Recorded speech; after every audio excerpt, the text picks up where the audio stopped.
China launched extensive military drills today. Hundreds of warships and aircraft were deployed. Beijing's agenda? A blockade of Taiwan, both in the air and the sea. Hundreds of Chinese warships surrounded the island. Fighter jets violated Taiwan's airspace, and these drills were done for one purpose: to send a message to Taiwan. China has called it combat readiness. Its Eastern Command said, and I paraphrase, Chinese armed forces will close in on the self-governing island from multiple directions and practice assault on ground targets and blockade of sea lanes. This is a threat, and the military deployment added to the optics. So did Taiwan hunker down?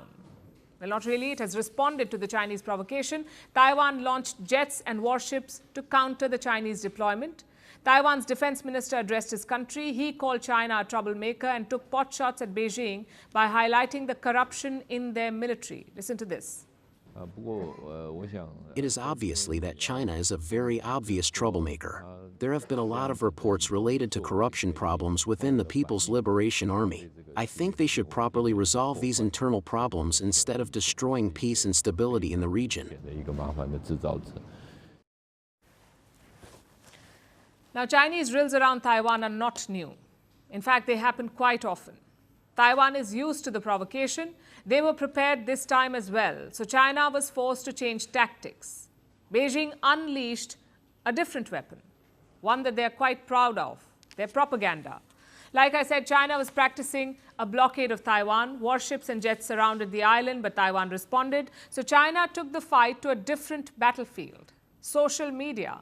Beijing has released an animated video. You can see it here. It shows Taiwan's president, Lai Ching-te, as an insect.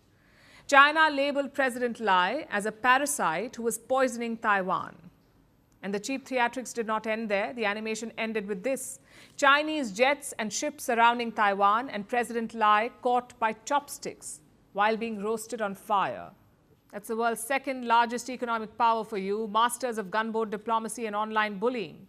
China has often called President Lai a separatist, but now they're calling him a parasite. What triggered this animated fury? Two developments, both linked to the United States. The first is U.S. Secretary of State, Secretary of Defense Pete Hegseth. He recently visited the Philippines and Japan. It was his first visit to Asia. He publicly condemned Chinese aggression in the Taiwan Strait. This happened on Sunday in Tokyo. We told you about this. And this has upset China, which is why they're acting up. Here's the second reason: weapons. Right before Pete Hegseth's visit to the Indo-Pacific, the Trump administration delivered something to Taiwan, and it was no ordinary weapon.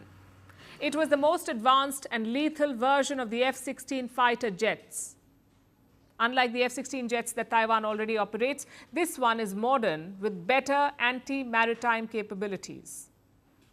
Taiwan will get 66 such jets. The first ones were delivered last weekend. It is a major boost to their offensive capabilities. And do you know who approved the sale? US President Donald Trump. This deal, in fact, was approved in 2019 when Trump was president. Then came the Biden administration. They delayed the deliveries. Now Trump is back in the White House and the deliveries are back on track. The first batch has been sent to Taiwan. Plus, Trump is ramping up support in other ways. In February, the US State Department removed a line from its website which said that the US does not support Taiwan's independence. This was the line. They removed it. And then new F-16 jets were delivered. If you join the dots, you will see a furious China. It opposes all American support for Taiwan, and this could be one reason for the latest drills. But what about the animation? The propaganda video screams desperation. For a country that takes pride in its technology and AI advancements, you would